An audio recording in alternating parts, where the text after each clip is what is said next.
चालू.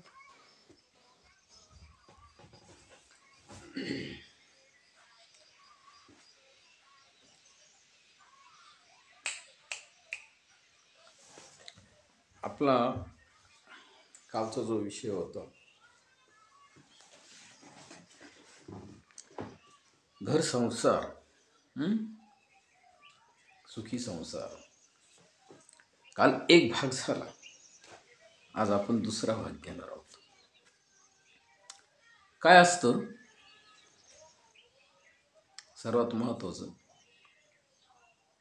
जे आपल्याला दिसतं किंवा जे असतं आपल्याला असं वाटतं ते नेमकं आपलं नसतं बरं का. कधी कधी संसारात असंच असतं, आपल्याला जसं जसं वाटतं ना तसं घडतच नसतं. तुम्ही म्हणाल असं काय, नेमकं काय घडत नसतं? आपल्याला जे वाटतं ते काय घडत नाही. आपल्याला वाटतं इतकं उत्पन्न यावं, भरगतचा पैसा यावा, मनाजोगती काहीतरी खरेदी व्हावी, आबीचे आबी सभीचे सभी असावं, खूप काही मिळावं, इच्छा आशा अपेक्षा प्रत्येकाच्या अगदी शिडीक भरलेले मनाने आणि विचाराने. पण मात्र संसार हा केला, घडवला तर आल्हाददायक, उत्साहदायक, आनंदी आणि सुखी सुद्धा होऊ शकतो. पण मात्र जर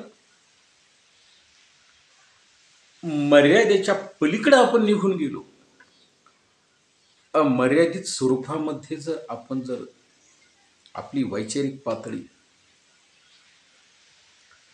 जे आपल्याला साजेसं जे मिळणार असतं किंवा आहे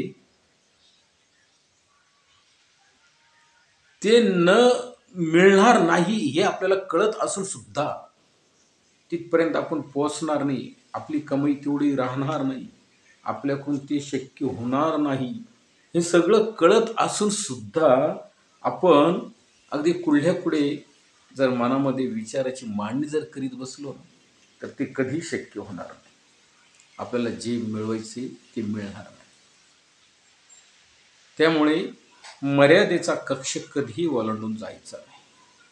आपल्या परिस्थितीनुरूपच आपण आपल्या संसारामध्ये वाटचाल करायची असते. आपण घराविषयी बोललो, घर कसं असावं, कुठे असावं, काय असावं. पण आपली परिस्थिती जर मध्यम असेल, पाहिजे तशी नसेल, तर आपण दुमजली इमारत व्हावी हा विचार करायचाच नाही ना. साधारण घराचा विचार करायचा, उगाच कर्जबाजारी व्हायचं नाही. आपण जर नोकरीला असेल, आपलं पेमेंट इतकं नाही इतकं असेल तर घर खर्च वजा जातात. समजा कर्जाऊ पद्धतीने आपण जर घराची बांधणी केली किंवा घरच्या इतर काही उत्पन्नातून, इतर माध्यमातून, तर आपल्याला साजेस असं घर करायला काही अडचण नसते. पण उगाच इतरांची स्पर्धा करायची किंवा नसताना एक जळाऊ प्रवृत्तीने याची इमारत एवढी मग माझी तेवढी झाली पाहिजे असा विचार करायचाच नाही. झोपडी जरी असेल ना तरी ती लाख मोलाची ठरली असं समजायचं, ठरेल असं समजायचं.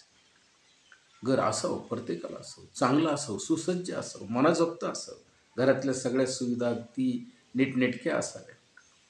घराची मांडणी जी आहे ती आपल्याला यथायोग्य स्वरूपामध्ये प्राप्त व्हावी असं आपल्याला जर वाटत असलं तर त्याचं अगोदरच नियोजन करून ठेवायचं.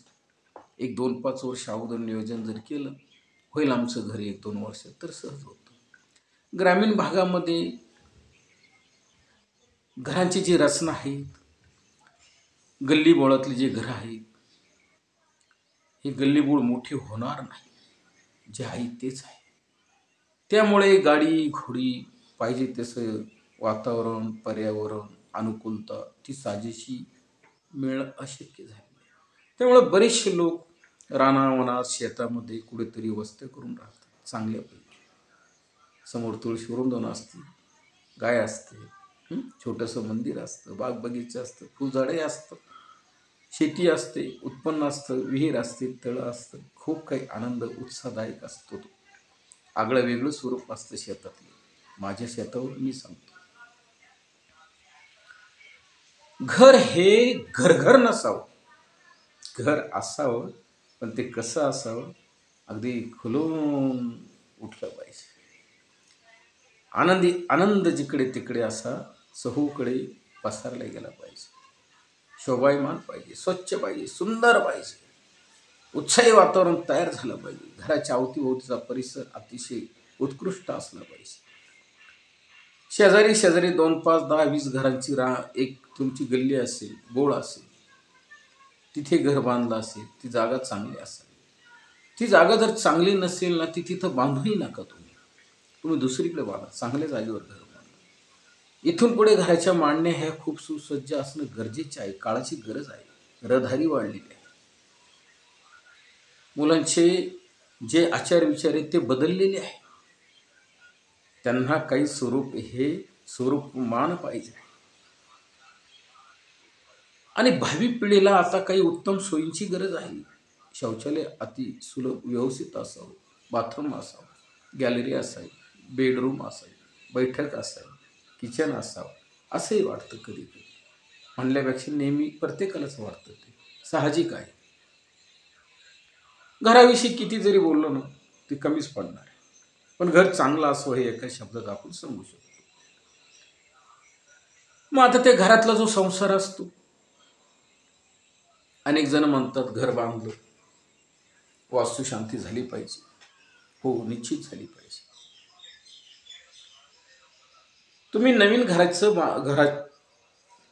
घराचं तुम्ही बांधकाम केलं, घराची बांधणी अगदी मजबूत झाली, सगळं सुसज्ज झालं, लाइटिंग फिटिंग कलर वगैरे स्टाईल बिल, अगदी खिडक्या दरवाजा आटक फाटक सरसटक, गेट आहे, चारी बाजूनी मजेशीर बांधकाम झालेलं आहे, 2-5 झाडं लावले, फुलझाडं लावलेले. तुमच्याजवळ पैसा होता, तुम्ही जमीन घेतली, चांगली जागा बांधली. ज्याच्याजवळ सर्वसाधारण स्वरूप आहे त्याने साधारण घर बांधलं. कोणाचं कसंही असो, ज्याला त्याला ज्याचं त्याचं लखलाभ असतं, पण घर असतं हे निश्चित असतं आणि असावंही लागतं. त्याशिवाय संसार मांडला जात नाही. वास्तुशांती गरजेची. घर बांधलं, वास्तुशांती करायची. वास्तुशांती म्हणजे नेमकं काय, हेच तर तुम्ही अजून समजून घेतलं नाही.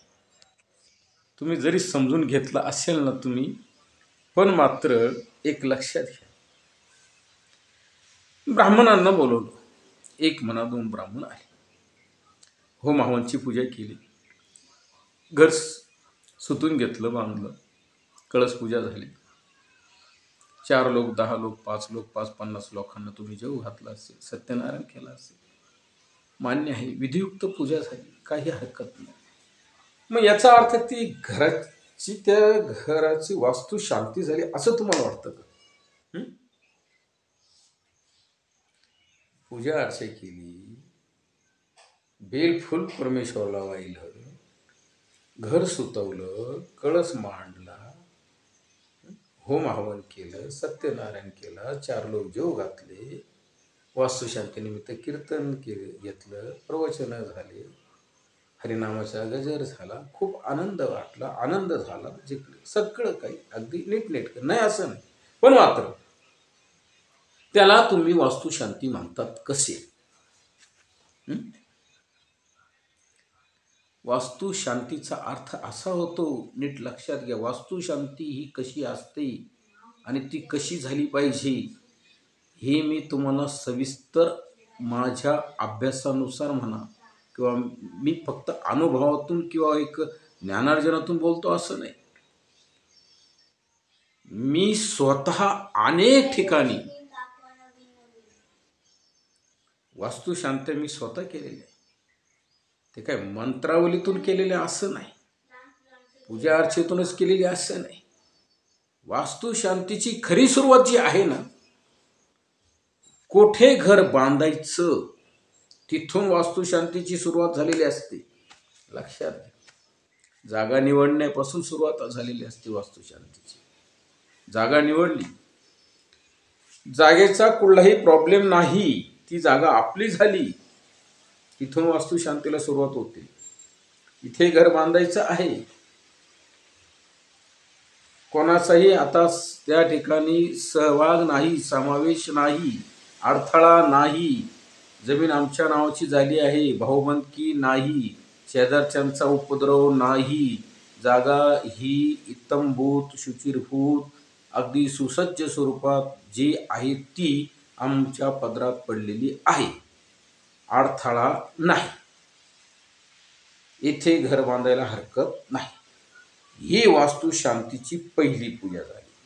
लक्षात घ्या, लक्षात घ्या. ही खरी सुरुवात आहे, ही प्रथम आहे, हे प्रथम नमन आहे. नंतर घरासमोर असणारा रस्ता आहे, तेथे लाईन येणार आहे, घेऊता येऊ शकते. जिथे घर बांधणार आहे त्या घराच्या अवतीभोवतीचा परिसर स्वच्छ आणि सुंदर आहे. कुठेही काहीही उपद्रव नाही, कोणाचाही अतिरेक नाही, इथे घर बांधायला काही अडचण नाही. हा दुसरा भाग आहे. घरासाठी लागणारा पैसा हा आमच्याजवळ उपलब्ध आहे, म्हणून आम्ही घर बांधतोय. कुठून कोणी 4 पैसे जरी मिळणार असेल तर आम्ही ते फेडू शकतो. म्हणजे आमच्या घरामध्ये असणाऱ्या, आमच्या पती पत्नीमध्ये असणाऱ्या आई वडिलांमध्ये, मुलाबाळांमध्ये, सून मुलांमध्ये कोणताही प्रकारचा वाद होणार नाही, कटकट होणार नाही. का रे बाबा, हप्ता जवळ आला घराचा, काय करायचं, असं होता कामा नये. ही वास्तूची खरी सुरुवात झाली. बांधिलकी म्हणता याला, बांधिलकी, नियोजनबद्ध व्यवस्थापन, ही बांधिलकी पहिले बनवा, तुम्ही करा. आणि मग सहज घर बांधकाम करताना उपद्रव नको, कटकट नको.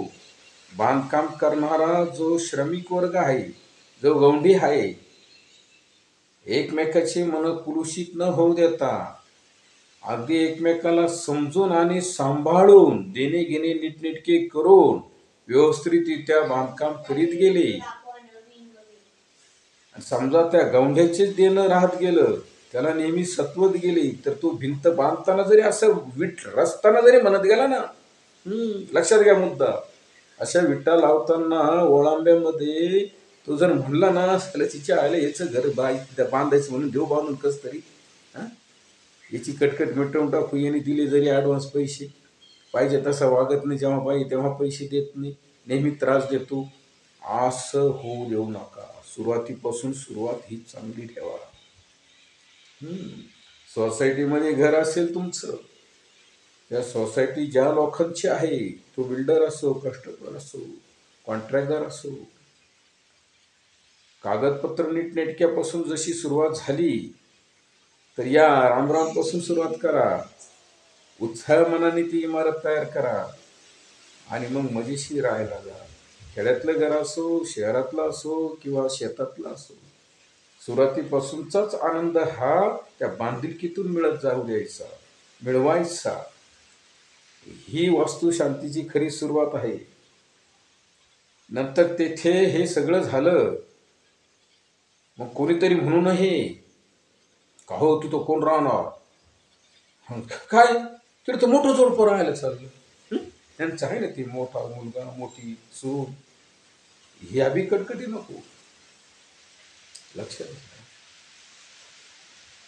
हो.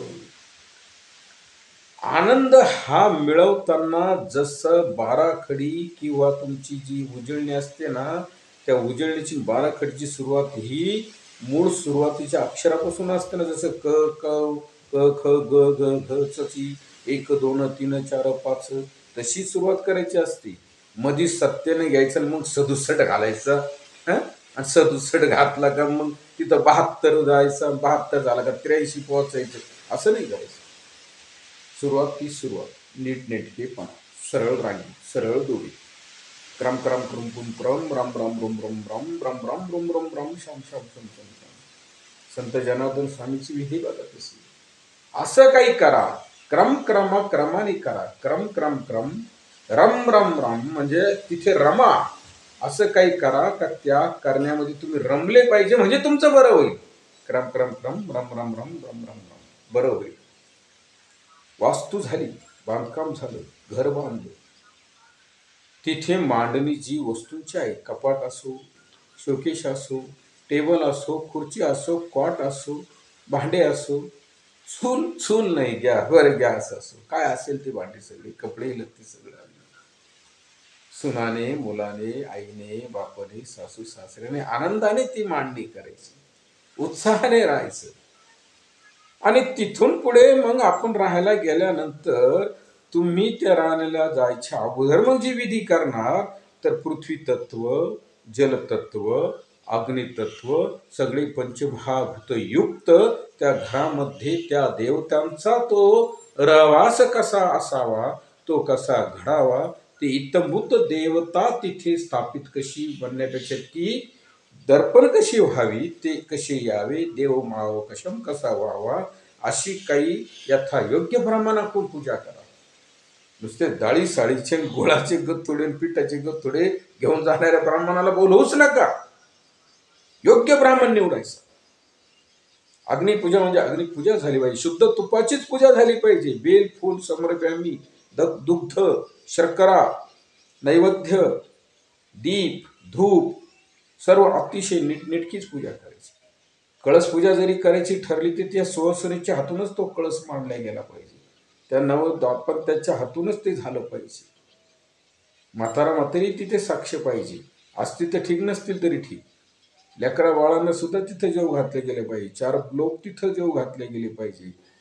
आनंद मिळवायचा. तो सगळं घर जे आहे ते अन्नपूर्ण ब्रह्म त्या दिवशी करून टाकायचं.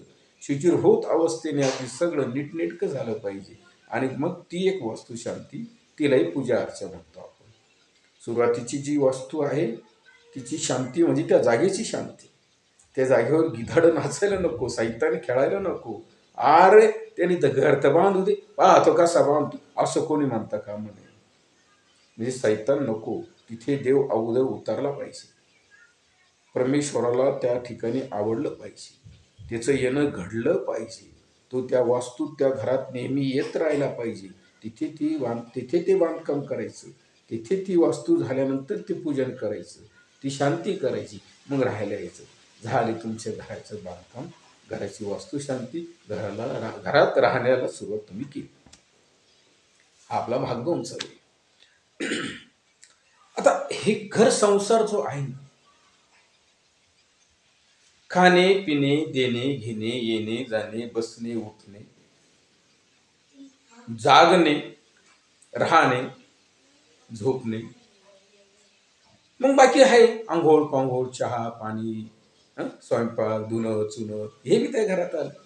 देणं घेणं, रडणं गागणं, आपटणं धोपटणं, लवणं सांडणं, पडणं झडणं, जगणं, जगवणं, जगत राहणं आणि कधीतरी मरणं, हे झालं तुमच्या घरातलं सगळं काही.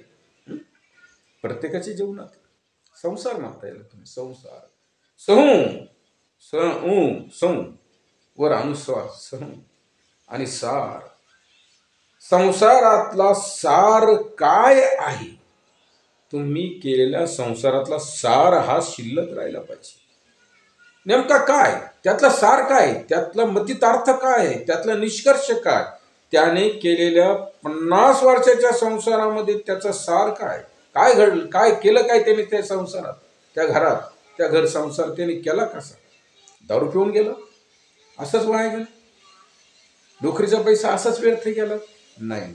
असे शब्द एवढी द्यायचे संसारात नको त्या गोष्टी. मग काय म्हणायचं, काय तुम्हाला आपल्याला हेच म्हणायचं आहे. समाजाने पाठीमागे आपलं नाव असं काढलं पाहिजे, अरे काय असं गरिबीतून त्याने शून्यातून विश्व निर्माण केलं, काय संसार केला, वा. मुलं शिकवली, नोकरी लावली, शेती बघितली, शेती वाढवली, बाग बगीचा वाढवला, शेती बागायती केली, जनावर आहे, गाय आहे, मंदिर आहे, फुलझाड आहे, तुळशी वृंदावन, येणाऱ्या जाणाऱ्यांचं आदरातिथ्य करतात, पंक्ती घेतात, सप्त्यामध्ये भाग घेतात, तीर्थयात्रा करतात. अहो संप्रदाय करणं इथे, वा वा. अहो घावगुंडीत पडत नाही, राजकारण नको म्हणतात, जो आला त्याला रामकृष्ण हरी रामकृष्ण हरी. काय आनंद आहे, काय घर आहे, काय गोकुळ नांदते, वा वा. काय घर आहे, काय संसार आहे, किती आनंद आहे.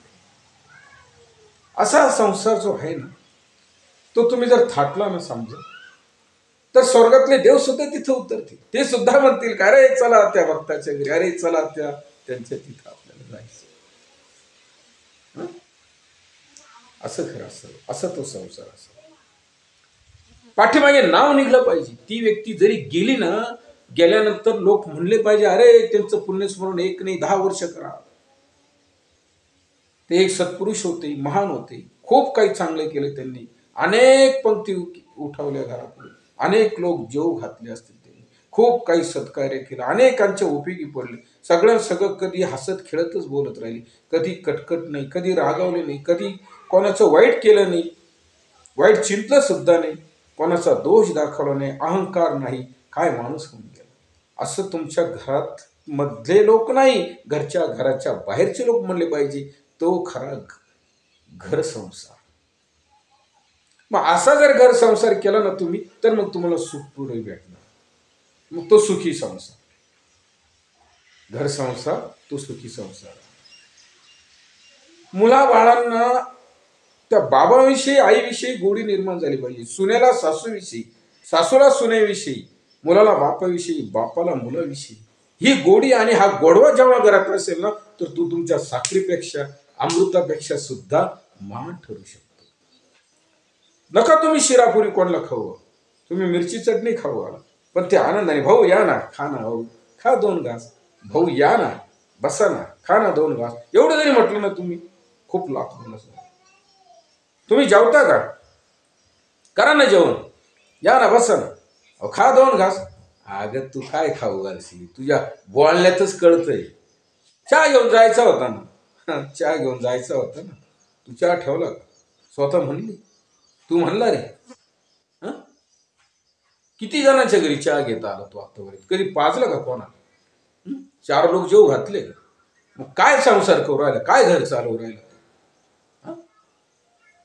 समाजामध्ये फक्त एवढं सांगितलं बसतो, अरे माझं खूप काही आहे, अरे माझा एवढा बाग, एवढा द्राक्ष, एवढं बगीचा, एवढी कोबी, मना खूप खूप आहे.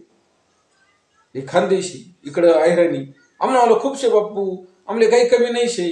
आता उन्हात तुम्ही तर चाय लिजा, 1 कप चहा ठेव रे, तुला दे येईल शे आठे.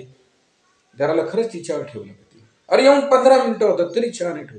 काय चाललं बाप्पू, कसं काय शे तुमचं, बरं आहे, या बसायचं, अरे ठेव चहा ठेव, ते काय नाही म्हणते ठेव. दखलही पाहिजे. काही तर बैल आहे, बायकांचे बैल म्हणून जगतात, काही शिराई फिरवतात, भांडे उचलतात, अहो काही भरपूर कामं करतात बायकोच्या पुढे पुढे. असाही नवरा त्या घरामध्ये असतो, त्याला घर संसार नाही म्हणत. काही बिचाऱ्या बायका अतिशय प्रामाणिक असतात, नवऱ्यांचं रुबाब असतं, काही बायांचं रुबाब असतो. पण असं नसावं. ते 2 जीव, ते पती आणि पत्नी, एक गोष्टींचा विचार दोघांमध्ये असला पाहिजे. एक दुसऱ्याशिवाय पानही हल्ला नाही पाहिजे घरामध्ये. ओ मी काय म्हणते, हा बोल काय म्हणते, ते आपल्याला असं नाही असं काम करायचं नाही, चालेल ना,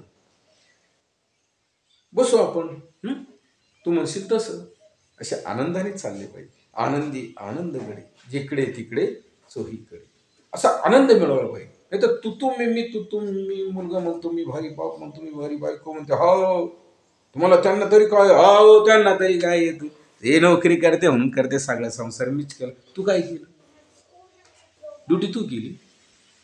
अहो आज काय म्हणते, सगळा पैसा मी सांभाळते, ते फक्त नोकरी करून आणत्या, मी भांडे घेतले, मी कुंडे घेतले, मी हे घेतलं, मी ते घेतलं, पोरांचे लग्न केले, कार्य केलं, मी काय नाही केलं, आणि त्या माणसाला तरी काय येतं, त्याला कोण ओळखतं, पाहतीचा तू रूप, पाहतीचा तू डोक.